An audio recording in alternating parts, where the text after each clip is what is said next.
တခွန်မဲ့អော်တာအဖွားကြီးဆိုတာကြီးကိုကျွန်တော်អော်တာတမီးထွန်းလာတဲ့လူကတေချာပေါက်ကျွန်တော်နာကိုရောက်နေရပါဗျာ Hi အားလုံးပဲမင်္ဂလာပါကျွန်တော်ရဲ့ Landmark channel လေးကနေပြန်လည်ကြိုဆိုလိုက်ပါတယ်ကျွန်တော်ဘဝမှာကျွန်တော်ပြောချင်တာတွေကိုပြောမယ်ဆိုတဲ့ channel ပေါ့နော်ပထမ content ရှည်လေးတစ်ခုမှာကျွန်တော်တာရုကန်မှာကျွန်တော်တာရုကန်အနာပေါ့နော်တာရုကန်နာမှာကြုံခဲ့တဲ့ကျွန်တော်ကြုံခဲ့တဲ့ဖြစ်ရပ်စမ်းတစ်ခုကိုကျွန်တော်ပြောခဲ့တယ်ဒီနေ့မှာလည်းနောက်တစ်ခုထပ်ပြောမယ်ပေါ့နော်ကျွန်တော်အသက်30ကျော်လာတဲ့အချိန်ထိကျွန်တော်ဒီလိုမျိုးပေါ့နော်နာဘဝပြောရမှာဒီလိုဖြစ်ရပ်စမ်းမျိုးကျွန်တော်5ချိန်တစ်ချိန်ကတော့တိတ်မသေးပွဲပေါ့နော်4ချိန်တော့ပဲတိတိကျကြုံမှုပါတယ်တာရုကန်ရဲ့အခုပြောမယ်ဒုတိယတစ်ခုပေါ့နော်ဒုတိယတစ်ခုကိုဒီနေ့ပြောမယ်ဒီလိုပြောလဲကျွန်တော်ကတရေတွေကိုလိုက်ပြီးတော့ဆက်စုနေတဲ့လူလည်းမဟုတ်ဘူးအရန်ကြီးပေါ့နော်မကြောက်တတ်ဘူးလို့ပြောနေရတယ်မဟုတ်ဘူးပေါ့နော်တာမန်လူပဲတာမန်နေစဉ်ဘဝကိုဖြတ်တန်းရင်းနဲ့ကျွန်တော်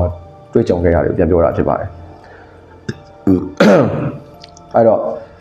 2010ခုနှစ်ပေါ့နော်2010ခုနှစ်ကျွန်တော်10တန်းပေါ့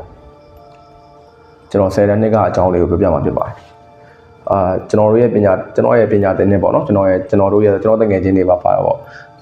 ကျွန်တော်ရဲ့ပညာသင်နှစ်ကတော့ရှင်းတယ်2001မှာတန်းဆို2002မှာ2တန်းအဲ့လိုတွားခဲ့တာဆိုတော့2010ဆိုတော့ကျွန်တော်တို့10တန်းပေါ့နော်10တန်းရောက်တော့9တန်းနှစ်ထိကျွန်တော်ကကျောင်းကျူရှင်တွေပဲနေခဲ့တယ်ပေါ့နော်ကျူရှင်မနေတာများတယ်နေလဲကျောင်းကျူရှင်တွေပဲနေပြခဲ့တယ်ပတ်စံနဲ့တက်မှမတက်နိုင်တာအဲ့တော့10တန်းရဲ့ရောက်တော့ကျူရှင်တက်မယ်ပေါ့နော်ကျူရှင်တက်မယ်ဆိုပြီးတော့ဆုံးဖြတ်ချက်ချတဲ့အခါမှာတကယ်ချင်းတွေကဆွဲကောင်းတယ်ပေါ့နော်ငါတို့တက်တဲ့ကျူရှင်တက်ပါလားဆိုတော့သူတို့တကယ်ချင်းတိုင်အောင်စင်းနေတယ်ပါတာပေါ့သူတို့တက်တဲ့ကျူရှင်တက်မယ်ဆိုပြီးတော့ကျွန်တော်တို့တက်တဲ့ကျူရှင်သွားတက်တယ်ပေါ့နော်အဲ့ဒါတော့ဆရာနေထွေးရဲ့တင်တန်းကြောင်းလေးပေါ့ကျူရှင်တို့မှကျူရှင်ပေါ့ဗျာအဲ့ခေတ်ကနေကျူရှင်ပဲထားရပေါ့အဲ့နော်လက်ဆက်စားချင်းဆိုတော့ကျွန်တော်ပေါင်းခဲ့တာလဲ main ကလေးတွေပဲအဲ့တော့ main ကလေးတငယ်ချင်းတွေကများတယ်main ကလေးတငယ်ချင်းတွေကပဲများတယ်အဲ့တော့ကျောင်းကတော့ထားခွဲအလကတော့အခုတော့အာထာကလေးလိုက်သားရပါတော့အဲ့ဒီမှာတက်ခဲ့တယ်ကျူရှင်ရဆိုရင်တော့တစ်ထိတ်မှတ်တိုင်နဲ့ညောင်မမှတ်တိုင်ကြားလေးမှာပေါ့နော်ညောင်မမှတ်တိုင်နဲ့တော့ပုံနီးပါတယ်အဲ့နာလေးမှာရှိတယ်ပေါ့နော်အခုတော့အဲ့ကျူရှင်မရှိတော့ပါဘူးကျွန်တော်တို့ခေတ္တကတော့တော်တော်စီကားခဲ့တာပေါ့ကဲထားပါတော့အဲ့တော့ကျွန်တော်ဖြစ်ရလေးကိုဆက်ပြောမယ်ပေါ့နော်ဖြစ်ရလေးကိုပြောမယ်ဆိုတာတက်ကျွန်တော်အားလုံးပြည့်စုံပြောရဲဆိုတာချိန်ဆက်မိနေတာအကြောင်းပြီးတော့ဒီဗီဒီယိုလေးကိုကြည့်နေရင်လည်းတငယ်ချင်းတွေကိုလည်းတတိယတာတစ်မျိုးပေါ့နော်အဲဒါကြောင့်မို့လဲလှုပ်ဖြစ်တာလေးလည်းပါတယ်ကဲအဲ့တော့ထားပါတော့ကျွန်တော်ရဲ့ADD အောင်ရဲ့စာပန်းဖြူရဲ့နောက်ထပ် repeater အမတယောက်ပေါ့နော်သူ့တော့ကျွန်တော်သူ့နာမည်တော့မမှတ်မိတော့ဘူးမျက်စိထဲမှာတော့မြင်ရောက်နေတယ်ကျွန်တော်4ယောက်ပေါ့နော်မမေအစတော့3ယောက်ပဲနောက်မှအဲ့မတယောက်ကတိုးလာတာပေါ့နော်ဆိုတော့ကျူရှင်တွားအတူတူတွားကြတယ်ကျောင်းကပြန်တော့တိတ်မတူဘူးနည်းနည်းတူပါတယ်သူတို့အိမ်မှာသမီးတော့စားကျွန်တော်အိမ်မှာသမီးပြစားကျူရှင်မှာစုံတယ်ဒါမှမဟုတ်လဲရွှေနှင်းစီလမ်းထိပ်ပေါ့နော် FMI နေရာမှာရှိရရွှေနှင်းစီလမ်းထိပ်မှာစုံရင်လည်းစုံပြစ်တယ်အဲ့တော့ကျွန်တော်နေတာကတော့FMI အဲ့10တန်းနှစ်တောင်ပေါ့နော်10တန်းနှစ်တောင်နေတာတော့မင်္ဂလာ၄လမ်း FMI ဝယ်မင်္ဂလာ၄လမ်း K80 83 84ဆိုတဲ့အိမ်မှာအိမ်3လုံးတစ်ချံပေါ့နော်အဲ့ဒီမှာကျွန်တော်နေခဲ့ရနေခဲ့ရဆိုတာခြံဆောင်ပေါ့ဗျာနော်ခြံဆောင်ပေါ်စီတော့မထင်ပါနဲ့ခြံဆောင်ပါနော်ခြံဆောင်တငယ်ချင်းတွေရတယ်ဒီလိုတာမန်နော်ရုံးကန်နေရတဲ့ဘဝတွေပါပဲအကောင်လုံးကတော့နော်ပေါင်းတဲ့တငယ်ချင်းတွေကသူတို့ကလည်းပရိဒါမင်ဈေးမှာသူတို့အမေတွေကျွန်တော်အဖွားလည်းအဲ့တော့ဈေးရောက်တယ်ရောက်တော့ကျောင်းသွားရင်တော့အဲ့ဒီဈေးမှာစုံပြီးတော့အတူတူသွားပြစ်တာများတယ်ကျူရှင်ဆိုရင်တော့ကျူရှင်မှာစုံကြတာများတယ်ပေါ့နော်အဲ့ဒါနဲ့တငယ်ချင်းတွေပေါ့တငယ်ချင်း main ကလေးတွေနဲ့စပြီးပေါင်းပြတာလည်းငယ်တွေကသူတို့ပါပဲသူတို့ပဲရှိလာတော့ပေါ့နော်အဲ့ဒါသူတို့နဲ့အတူတူကျူရှင်သွားတယ်ကျူရှင်သွားအစပိုင်းပါပဲနှစ်လည်လောက်ကြတော့လေသိရမလားဘာညာယောက်ျားလေးနဲ့ပေါင်းသွားတာရှိနှစ်စလောက်ပေါ့သူတို့နဲ့ကျူရှင်စင်းအတူတူအဲ့တော့ဆိုရင်ကျူရှင်ကဘယ်လိုချိန်သွားရလဲဆိုတော့ကျွန်တော်တို့ကျောင်းပေါ့နော်ကျောင်းကတော့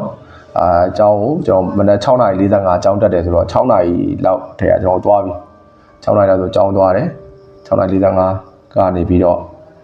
12:00အထိပဲထားပါတော့နော်12:00တော့မထိုး12:00အထိတော့ပဲထားပါ12:00ရနေဆိုကျွန်တော်တို့ဒီရဲကင်းပေါက်ကနေကျွန်တော်ဒီရေစင်လမ်းမအတိုင်း ထမင်းလေးပါပြန်စားပြီးတော့ကျူရှင်ကိုပေါ့နော်ကျူရှင်ကတော့တနာရီကနေပြီးတော့ညနေ9နာရီတိကျွန်တော်ကျူရှင်တက်10တန်းတော့ကျူရှင်အပြင်ကိုဒီကိစ္စလေးစဖြစ်တဲ့အချိန်ဆက်လေးနဲ့ဆိုရင်တော့ဒီကျူရှင်အပြင်ပေါ့နော်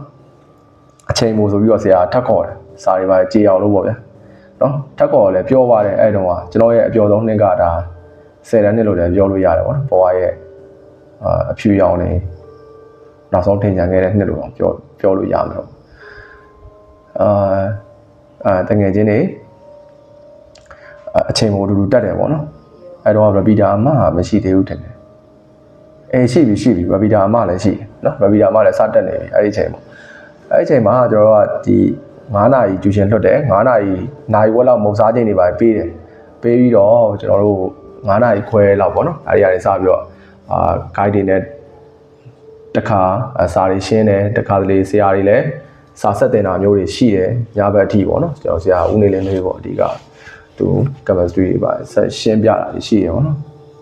အဲ့ဒါလည်းမိုးတွင်းနေတည်ရမိုးတွင်းဆိုတော့6လပိုင်း9လပိုင်းဒီမိုးတွေကလည်းတဲကျောင်းကပြန်မိုးတွေရွာမိုးတဲထဲမှာကျွန်တော်တို့ဒီဂျီဖတ်တစ်ချိန်လေးရတော့ဗောတဲ့မိုးရဒီ GI နေတွေ့ရင်ခြေနဲ့ကန်ဆော့တာတွေပါ GI နဲ့မှာခြေနဲ့ကန်ဆော့တာမဟုတ်ကျွန်တော်တို့လက်ပြပါကူတာနော်အဲ့ဒီဘာလမ်းလဲဗျာလမ်းလည်းပဲတော့မေ့သွားပြီအဲ့ဒီ orchid လမ်းမကြီးပေါ့နော် orchid လမ်းမကြီးတော့ဖြစ်တယ် sorry ဒီရွှေညောင်ပင်အပေါက်ဝပေါ့နော်အပေါက်ဝရင်တန်ဟိုးဘက်ကိုထွက်သွားတဲ့လမ်းမပေါ့နော်အဲ့ဒီလမ်းမပေါ်မှာဆိုခြေတွေပါကျောင်းကကျူရှင်ကပြန်ရင်မိုးတွေရွာတဲ့အခါကျရင်တကယ်ချင်းနေဆော့ကစားကြတာပေါ့နော်ဒါတွေကဘဝရဲ့အမှတ်တရပါပဲနော်အဲ့နေတချို့နေတွေအောင်ရှိပါတယ်သူတိုင်းလားဆိုရင်တော်တော်အမှတ်တရပဲတကယ်ချင်းနေလည်းမှတ်ထားကြတယ်အဲ့တော့တကယ်ချင်းနေလည်းတတိရတယ်ဒီအကြောင်းပြောနေတဲ့အချိန်မှာသူတို့တော့ကျွန်တော်မပြောပြလိုက်ဘူးဒီကိစ္စပေါ့နော်ဒါပေမဲ့အဖွာပြောတာလည်းတော့သူတို့မေ့လည်းမေ့ပါပြီပေါ့နော်လွန်ခဲ့တဲ့2010ရာဆိုတော့အချိန်တွေလည်းတော်တော်ကြာပါပြီအကြောင်းနဲ့ဆိုတော့ကျွန်တော်ကတော့အမှတ်တရရှိနေတော့မယ်အဲ့တော့ထားပါတော့ကျူရှင်ရပြန်ရင်အဲ့လိုအချိန်မို့ရှိတဲ့ရက်တွေဆိုရင်ပေါ့ဗျာသူတို့ကကျွန်တော်ကိုလိုက်ဖို့ပါတယ်ကျွန်တော်ယောက်ျားသားဆိုတော့နည်းနည်းကြောက်တတ်တယ်အဲ့တော့လိုက်ဖို့ဒါမီးလာတဲ့ရက်တွေဆိုတော့လိုက်မဖို့ခိုင်းပေါ့နော်အဓိကမီးပြတ်တဲ့ရက်တွေဆိုရင်တကယ်ချင်းတွေကိုလိုက်ဖို့ခိုင်းတယ်ကြောက်တယ်ပေါ့နော်နည်းနည်းကြောက်တယ်လိုက်ဖို့အဲ့တော့ဆိုရွှေနှင်းစီနှစ်လမ်းမှာပေါ့နော်ပြန်မေးဆွဲပြီးတော့2008ခုနှစ်ကုန်လောက်မှာလူတက်မှုတစ်ခုဖြစ်သွားတယ်ပေါ့နော်ကလေးကိုပြန်မေးဆွဲပြီးတော့3,500နဲ့ပြန်ရွေးခိုင်းတာတွေပါတယ်ဒါတွေလည်းမှတ်မိကြမှာပေါ့နော်မှတ်မိကြတယ်ကျွန်တော်ဒီထဲမှာထည့်ပြောအောင်ပေါ့နော်ရွှေနှင်းစီလမ်းကိုကျွန်တော်ကဖြတ်ရတဲ့အခါကျတော့အဲ့ဒီလူတက်မှုတွေပါဖြစ်ထားတဲ့လမ်းအောင်ရောနည်းနည်းလန့်ရတယ်ပေါ့နော်ကလေးတုံးကဆိုတော့တကယ်ချင်းနေမီးပြတ်တယ်တော့လိုက်ပို့ဆိုလိုက်ပို့ခိုင်းတယ်တကယ်ချင်းနေအဲ့ဒီကျွန်တော်နေတဲ့မင်္ဂလာလေးလမ်းပေါ့နော်ကဲ Crescent Lake ကနေပတ်ပြီးတော့သူတို့ကမင်္ဂလာလမ်းအတိုင်းရေစင်ဘက်ကိုထွက်ပြီးတော့သူတို့အိမ်ပြန်သွားကြတယ်ပေါ့နော်တယောက်ကတော့သူကစာမန်းဖြူကတော့အဲ့တော့ပရိဒါမင်ဈေးထဲမှာပဲနေတယ်တီရီကတော့အဲ့တုန်းကတက်ထိတ်မှတ်တိုင်ရဲ့အပြင်ဒီရေကန်ရှိတယ်ဗျာရေကန်ရှိတယ်အဲ့ရေကန်ကြီးရဲ့ပတ်လည်မှာအရင်တော့အိမ်လေးတွေရှိတယ်အခုတော့ဖြတ်လိုက်ပြီပေါ့နော်အဲ့ဒီအိမ်လေးတွေမှာတီရီကတော့နေတယ်ပေါ့နော်အေးတီရီအောင်သူတို့နေတယ်ဟိုပီတာအမလည်းအဲ့မှာပဲနေတယ်တရက်မှာပေါ့နော်ဒီဇလန်းစားဖြစ်တာတရက်မှာပဲအဲ့အချိန်မို့ရှိတဲ့ရက်ပဲကျူရှင်အမကိုအချိန်မို့ဆက်ရှိတဲ့ရက်ပေါ့နော်အဲ့ဒီရက်မှာကျွန်တော်9နာရီရတယ်9နာရီခွဲထိမုံတွေပါထွက်စားတဲ့အချိန်မှာပြစ်တာပေါ့နော်9နာရီတော့ဒီမုံတွေထွက်စားတဲ့အချိန်မှာကျွန်တော်တို့အတုပ်ဆိုင်လေးပေါ့နော်ခေါက်ဆွဲတုပ်ဆိုင်လေးကိုတွားကြတယ်တုပ်ထိုးတွေပါလည်းရပါတယ်တွားပြီးကျွန်တော်ခေါက်ဆွဲတုပ်စားပြီးတော့အဲ့မှာအချိုတုပ်လားအဆက်တုပ်လားမသိပါဘူးကျွန်တော်စားဖြစ်တာပေါ့နော်ဟိုမှာပေးတဲ့ဟာကိုအချိုတုံးနဲ့အဆက်တုပ်လားမှားသွားလို့ဆိုပြီးတော့ကျွန်တော်မစားဘူးတွေပါဆိုပြီးတော့စိတ်ကောက်ပြီးတော့ကျွန်တော်ကထွက်လာတာသူတို့ကလည်းလိုက်ချော့တယ်ပေါ့နော်ကန်ကောင်းဘာဖြစ်တာလဲနေရလဲကျွန်တော်ကသူတို့ဘာမှမခေါ်ဘူးပေါ့နော်ညာပြန်တဲ့အထိကျွန်တော်မခေါ်ဘူးရှစ်လပိုင်းအစလောက်မှာပေါ့နော်ပြန်တဲ့အချိန်မှာမိုးဝါးလေးတွေကလည်းကြာတယ်မိုးဝါးလေးတွေကမိုးဝါးလေးပဲကြာနေတာပါမိုးဝါးလေးပဲကြာတယ်ဒါတော့မှအိမ်ရောက်ခံဒီမှာမိုးဝါးလေးကစကြာပြန်တဲ့အချိန်မှာလည်းအဲ့အတိုင်းပဲကျွန်တော်စပိန်နေပါတယ်တော်တယ်ပါဖွင့်ကျွန်တော်ရောတယောက်တည်းတိုးတာပေါ့နော်သူတို့ကခေါ်တယ်ကန်ဝိုင်းခဏနေတဲ့မှာစာပေယူနေတီးရီကကျွန်တော်လမ်းခေါ်ကျွန်တော်လှည့်မကြည့်ဘူးတဲ့မှာအခြေအဲ့တော့အဲ့အခုကစကားလဲဆိုအခြေပေါ့လည်းမကြည့်ပဲနဲ့ မကြားချင်အောင်စောင့်ပြီးကျွန်တော်စပိန်နင်းသွားတာပေါ့ရွှေညောင်ပြောင်းမှလည်းတန်တန်းဝင်စပိန်နင်းလာပြီးတော့ဒီရွှေနှင်းစီလည်းဘယ်ဘက်ချိုးကန်နီးလောက်မှာကျွန်တော်တတိဝင်လာဟာမီးရလည်းပြတ်တော့ပို့ပြီးတော့တတိဝင်လာပေါ့နော်ငါတယောက်တည်းပါလားထူးတော့ပါဘူးလေနော်ကျွန်တော်ဆက်ပြီးတော့အဲ့ဒီဝင်လိုက်တယ်ပေါ့နော်စပိန်နင်းလိုက်တယ်ခြေထောက်တွေရောနည်းနည်းတုံဆိုင်သွားတယ်ဗျာအဲ့ချိန်မှာတုံဆိုင်သွားတယ်ရှင်နေစီလမ်းထဲကိုကျွန်တော်စပိန်နင်းနဲ့ဝင်တယ်ဝင်ပြီးတော့မီးရလည်းပြတ်အမှောင်တူးနဲ့ကျွန်တော်နဲ့တိုက်ပွဲဝင်နေရတဲ့အချိန်ပေါ့လေရှင်နေစီ2လမ်းကြော်တယ်3လမ်းကြော်တယ်အခြေအနေကောင်းသေးတယ်ပေါ့နော်ပြီးတော့အရှိမကျွန်တော်တို့ဒီ84ဂိတ်ပေါက်မှာပြီးတော့ရဲကင်းလေးရှိတယ်လုံခြုံရေးတဲလေးရှိတယ်နော်အဲ့တော့လုံခြုံရေးတဲလေးရှိတော့ကျွန်တော်တို့အဲ့လုံခြုံရေးတွေကမီးတွေပါဖိုးတာတွေပါအဲ့မှာလောက်တက်တယ်ဗျာအဲ့ဒီတကားပေါက်လေးမှာဒီနေ့တော့မတွေ့ဘူးပေါ့နော်မိုးပွဲလေးကြာလို့လားစောအဲ့ပေါ့7နာရီဝန်းကျင်လောက်ပဲရှိတယ်ဒါပေမဲ့လည်း FMI ရဲ့ FMI ဝင်ဆိုတည့်ရတာပဲအဲ့တုန်းကစိုင်းနေပါတယ်အဲ့တော့ဒီ FMI ဝင်မှာအဲ့တော့ဒီမရှိသေးဘူးတော့တိတ်ဆိတ်တဲ့အိမ်ညာပေါ့ဗျာပြောရတယ်အဲကြောင့်လည်းအမှုတွေပါအဲ့တော့ခဏခဏဖြစ်ကြတာပေါ့နော်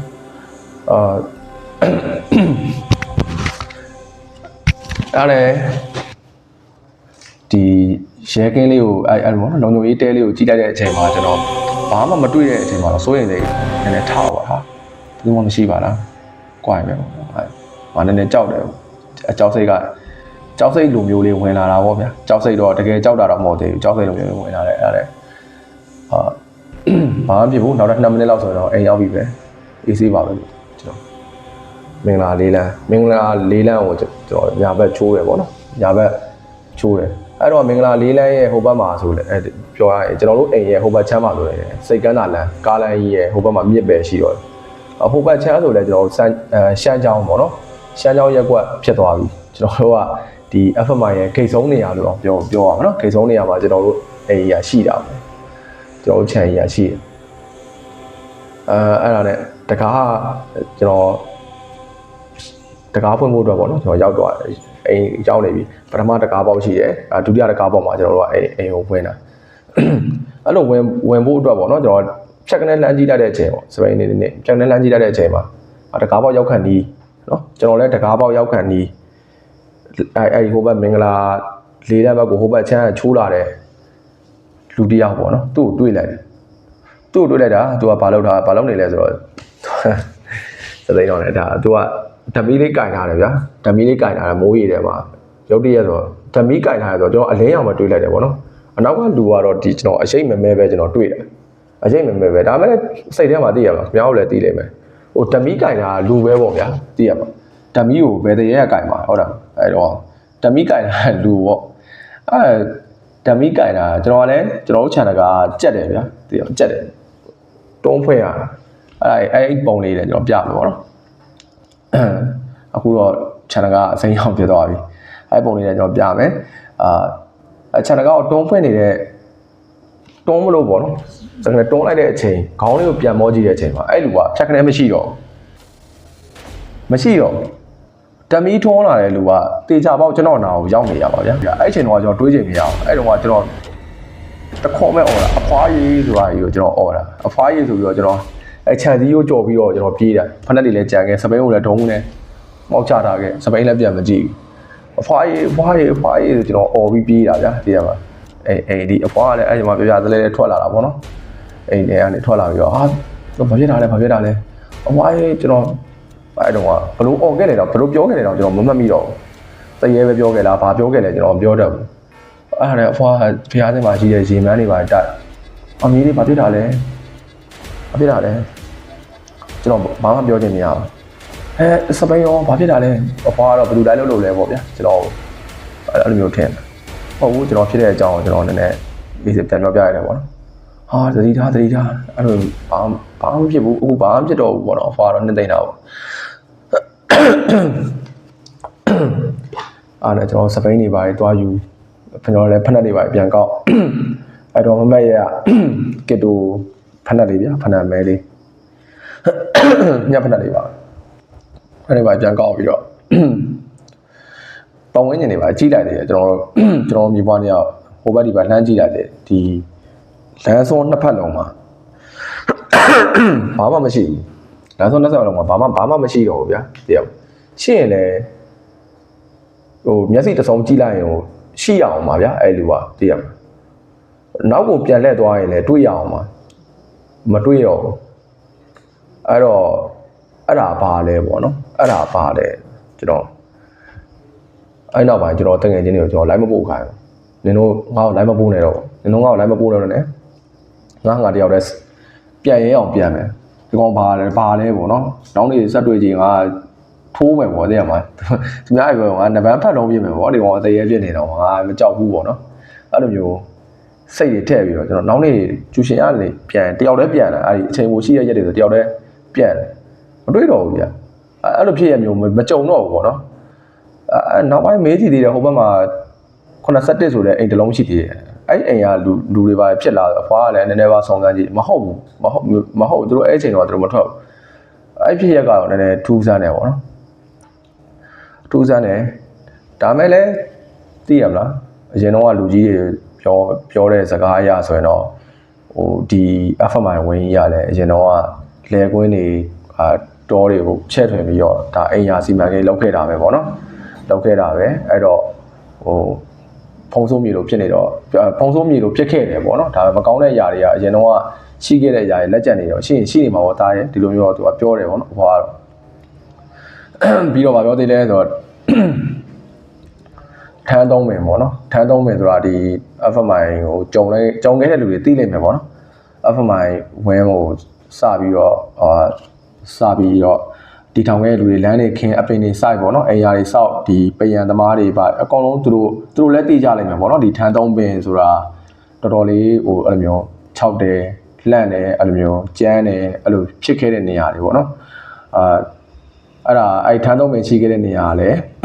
ကျွန်တော်တို့ကမင်္ဂလာလေးလမ်းဆိုရင်မင်္ဂလာ3လမ်းအထိပ်ပေါ့နော်ထိပ်ကအိမ်ဆိုရင်ထိပ်ကအိမ်မြေကွက်ပေါ့ဗျာအဲ့အိမ်မြေကွက်ရဲ့နေရာအရင်တော့အဲ့ထမ်းသုံးပင်ရှိခဲ့တဲ့နေရာလို့အဖွာကျွန်တော်ပြောပြတယ်ပေါ့နော်အဲ့တော့ကျွန်တော်ကြုံခဲ့တဲ့ဖြစ်ရဆန်းဟာဒီထမ်းသုံးပင်ကနာနာဘွားရည်နဲ့မြန်ပတ်သက်နေလားဒါမှမဟုတ်အခြားတစ်ခုလားဆိုတော့ကျွန်တော်လည်းအခုချိန်ဒီဝေခွင့်မရတဲ့